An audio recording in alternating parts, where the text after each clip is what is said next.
तुम्ही जर प्लास्टिकच्या बाटलीत पाणी पित असाल तर आधीच सावध व्हा, कारण सतत प्लास्टिकच्या बाटलीत पाणी पित असाल तर तुमच्या शरीराला धोका निर्माण होऊ शकतो. पाहूया.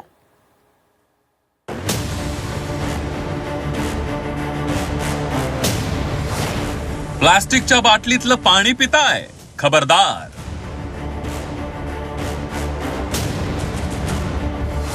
प्लास्टिकच्या बाटलीतल्या पाण्यात सूक्ष्म प्लास्टिक.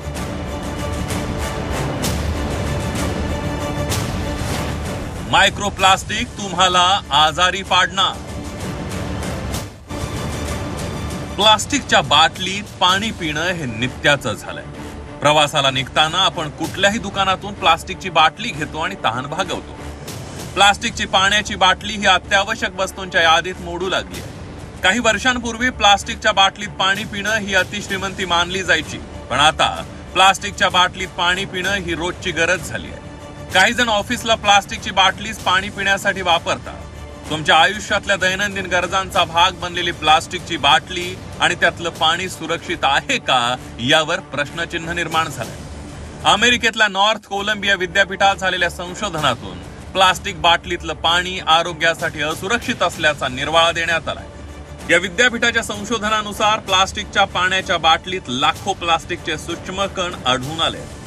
नळाच्या पाण्यापैकी प्लास्टिकच्या बाटलीबंद पाण्यात प्लास्टिकचे सूक्ष्म कण कितीतरी प्रमाणात असल्याचं संशोधन सांगतं.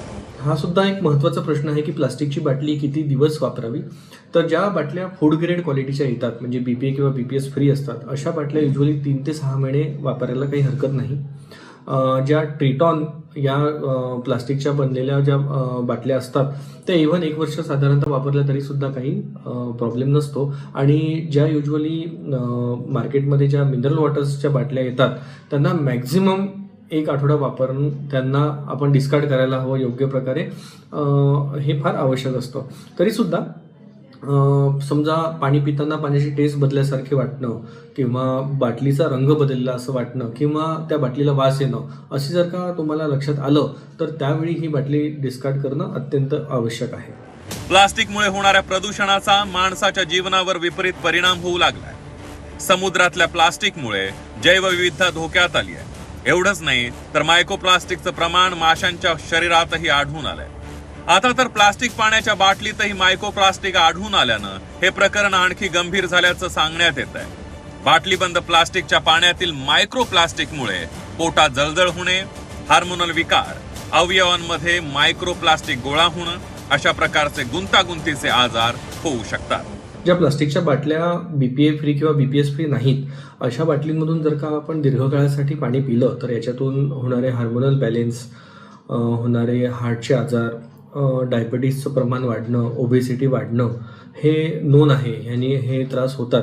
याच्यामध्ये मायक्रोप्लास्टिक आणि काही केमिकल रसायनंसुद्धा असतात जी पाण्यात मिसळले जातात आणि हे रसायनं पाण्यात मिसळल्या कारणाने भविष्यात प्रॉब्लेम उद्भवण्याचे जास्त चान्सेस असतात. प्लास्टिक बाटली आणि पाणी यांचं नातं तोडण्याची गरज निर्माण झाली आहे. प्लास्टिकचा वापर कमीत कमी करणे हाच यावर सर्वात मोठा उपाय असल्याचं तज्ज्ञ सांगतात. तज्ज्ञांच्या सल्ल्यानुसार प्लास्टिक बाटलीतलं पाणी पिऊ नये. प्लास्टिक पाऊच मधील पाणी पिणं टाळा.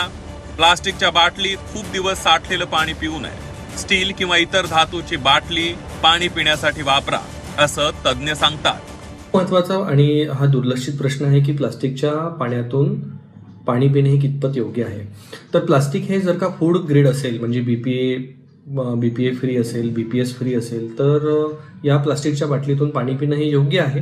पण त्याचंसुद्धा अवधी आणि त्याचंसुद्धा आयुष्य हे ठरलेलं असतं.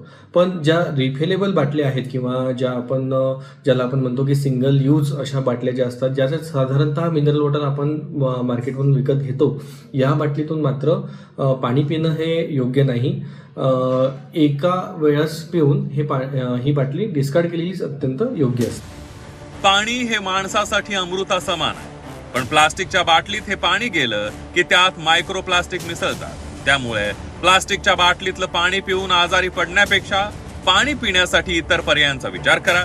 सगळ्या प्लास्टिकच्या बाटल्यांमधील पाणी शुद्ध असतं हे डोक्यातून काढून टाका. या संशोधनामुळे भविष्यात पिण्याचं पाणी साठवण्यासाठी प्लास्टिक बाटल्यांऐवजी नवा पर्याय शोधावा लागणार आहे. अमर काणे, झी 24 तास, नागपूर.